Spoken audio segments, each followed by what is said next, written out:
प्रिय श्रोते हो, नामाची महिमा शृंखलेचा आजचा 8वा उपाख्यान एक अत्यंत सुंदर आणि गूढ विषयावर आधारित आहे. नामाचे प्रेम नामाच्या सहवासाने येईल. हे वाक्य ऐकायला सोपं वाटतं, पण यात आध्यात्मिक जीवनाचं संपूर्ण रहस्य सामावलेलं आहे.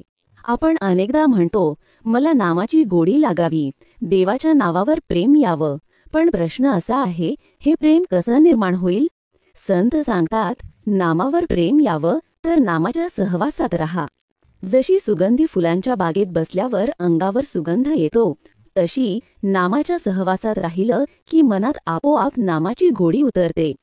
जसा लोखंडाचा तुकडा अग्नीच्या जवळ ठेवल्यावर तापतो, तसा मनुष्य जेव्हा सतत नामाशी जोडला जातो, तेव्हा त्याचं हृदय नामप्रेमानं प्रज्वलित होतं. नाम हे फक्त जपायचं शब्द नाही, ते चैतन्याचं स्वरूप आहे.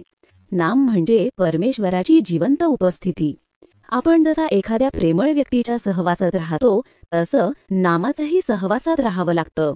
म्हणजे मन, वाणी आणि कर्म ह्या तिन्ही स्तरांवर नामाशी नातं ठेवावं लागतं.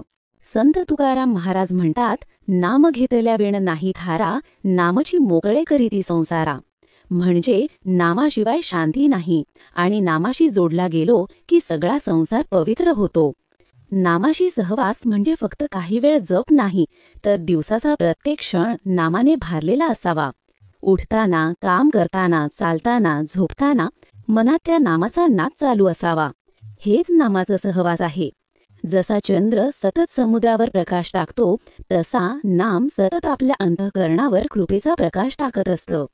पण आपणच जर ढगांसारखे विचार निर्माण केले, तर तो प्रकाश आपल्यापर्यंत पोहोचत नाही.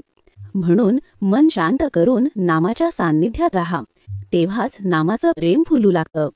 नामाशी सहवास म्हणजे काय? सत्संगात बसणं, संत वचन ऐकणं, हरिकथा, कीर्तन, भजनात सहभागी होणं, आणि सर्वात महत्त्वाचं म्हणजे स्वतःच्या हृदयात सतत नामाची आठवण ठेवणं.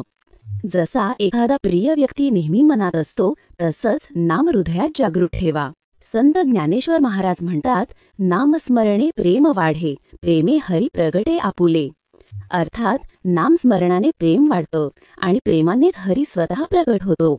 नामाशी सहवास वाढवला की नामावर प्रेम येतं आणि त्या प्रेमातून परमात्मा स्वतः अनुभवायला मिळतो. आपण विचार करतो, देवावर प्रेम कसं करायचं? उत्तर सोपं आहे, नामाशी राहा, कारण नामच देवाचं रूप आहे. जिथे नाम आहे तिथे देव आहे, आणि जिथे देव आहे तिथे प्रेम आहे.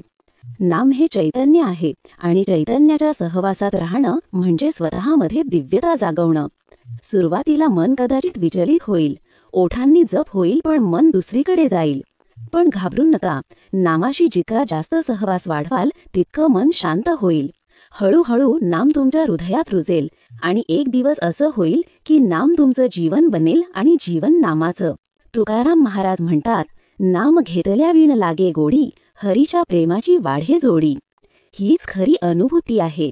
नामाशी राहिलं की नामाचं प्रेम वाढतं, आणि ते प्रेम आपल्याला परमेश्वराशी एकरूप करतं. प्रिय श्रोते हो, नामावर प्रेम यावं यासाठी कुठलेही मोठे उपाय नाहीत. फक्त एक उपाय आहे, नामाचा सहवास वाढवा. जितका सहवास वाढवाल तितकी गोडी वाढेल, आणि जितकी गोडी वाढेल तितकं प्रेम सखोल होईल. म्हणून आजपासून एक निश्चय करा, दररोज काही वेळ नामाच्या सान्निध्यात राहा. जगातल्या चिंता विसरून प्रेमाने, भावाने, शुद्ध हृदयाने नाम घ्या, कारण शेवटी नामच प्रेम आहे आणि प्रेमच परमात्मा आहे. ओम शांतिः शांतिः शांतिः.